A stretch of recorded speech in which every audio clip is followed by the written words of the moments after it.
हत्या हुई है और जिस तरीके से साक्ष्य मिटाने के साजिश और कार्रवाई सरकार, विधायक और अन्य अधिकारियों के द्वारा की जा रही है, तो मैं समझता हूं कि जब तक सीबीआई की जांच नहीं होगी तब तक इसमें सत्यता क्या है वो नहीं आएगा।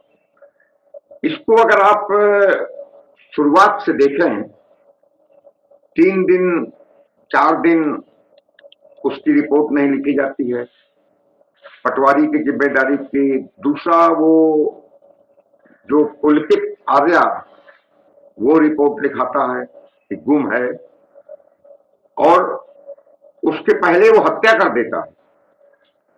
पुलकित आर्या, उसके पिता विनोद आर्या, उसका भाई जो अंकित आर्या। अंकित आर्या तो पिछड़ा वर्ग आयोग का उपाध्यक्ष है।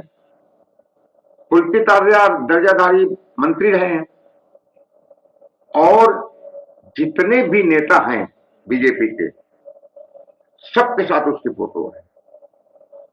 और जो सबसे बड़ी विडंबना है कि वो रजिस्टर अभी तक पता नहीं क्या किया गया कि जो, क्योंकि हर जिसमें रिजॉर्ट हैं एक रजिस्टर मेंटेन होता है, कौन आया कब गया, उसको अल्टीमेटली अभी तक उसमें उसका खुलासा क्यों नहीं किया गया। वो कौन सा वीआईपी आने वाला था जिसके लिए अंकिता को बाध्य किया जा रहा था स्पेशल सर्विसेज के लिए। और बुलडोजर, एसपी पौड़ी कहता हमने तो आदेश दिया नहीं, बुलडोजर भी चल जाता है। अगर बुलडोजर तो पूरा रिजॉर्ट क्यों नहीं ध्वस्त किया गया? जिस कमरे में अंकिता रहती थी उसी को ध्वस्त किया गया, और ये अल्टीमेटली ध्वस्त किसने कराया? अभी पता चला है मुझे कि यमकेश्वर के विधायक ने ध्वस्त करा दिया। तो बेसिकली साक्ष्य मिटाने के आरोप में जिसका बुलडोजर है, बुलडोजर का मालिक, बुलडोजर चलाने वाला और वहां के विधायक, इनको भी आरोपी बनाया जाना चाहिए। और वहां पर मदन कौशिक का भी एक रिजॉर्ट है, और भी रिजॉर्ट वहां बने हुए हैं। तो इन सब की जांच हो, और इस कांड से, एक ही कांड नहीं है, उत्तराखंड में जाने कितने कांड हो गए। एक अभी हर्रावाला में भी कांड हुआ था जिसमें एक दलित लड़की की हत्या हो गई। इतना उसे मारा गया कि 4 महीने बाद उसकी डेथ हो गई, तभी से बीमार रहने लगी थी, और उस पर कोई कार्रवाई नहीं हो रही है।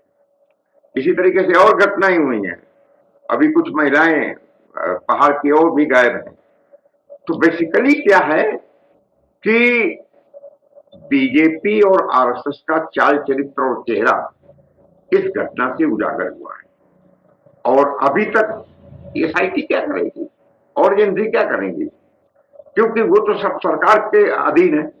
जब सरकार के अधीन है तो अल्टीमेटली वो सरकार के अगेंस्ट कैसे रिपोर्ट देंगी?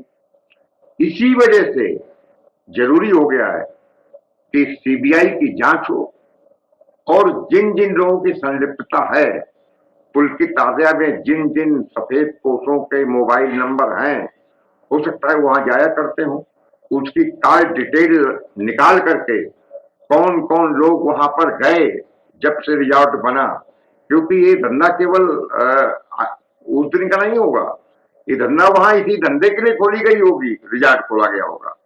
क्योंकि पुलकित आर्या और उसके पिताजी विनोद आर्या, विनोद आर्या की तो वहां एक स्वदेशी फार्मेसी में ऐसी दवाइयां बनाते हैं कि जिसमें कीड़ा जड़ी वगैरह प्रयोग किया जाता है। कीड़ा जड़ी का एक केस अब भी पुलकित आर्या के ऊपर चल रहा है। तो बेसिकली ये सब चीजें अल्टीमेटली, ये एलआई क्या कर रही है, ये क्या कर रही है कि जितने भी रिजॉर्ट इस तरीके से बने गए हैं, जिसके जितने भी स्पा सेंटर हैं, वहां क्या होता है? पूरी तरीके से उत्तराखंड को आप बर्बाद करना चाहते हैं। और यहाँ की जो महिलाओं के बल पर राज्य बना था, यहाँ की लड़कियां सुरक्षित नहीं है, यहाँ की बेटियां सुरक्षित नहीं है, और आप कहते हो कि बेटी बचाओ बेटी पढ़ाओ। तो नारा जो है इनका बीजेपी का वही गलत है। अरे बेटी तो तब बचेगी जब वो पढ़ने के बाद जब सर्विस के लिए जाती है, उसकी आप सुरक्षा की व्यवस्था आपने क्या की है? बेचारी एक पहाड़ की लड़की, वो रोजगार के लिए वहां पर पहुंच गई और उसको साथ क्या नहीं हुआ, ये तो सब चीजें उसके बाद उसकी हत्या कर दी जाती है, नहर में फेंक दिया जाता है। समाजवादी पार्टी मांग करती है कि सीबीआई की जांच हो और जितने भी लोग उसमें गिरफ्त में आए सब पर पूरी तरीके से कार्रवाई सुनिश्चित की जानी चाहिए।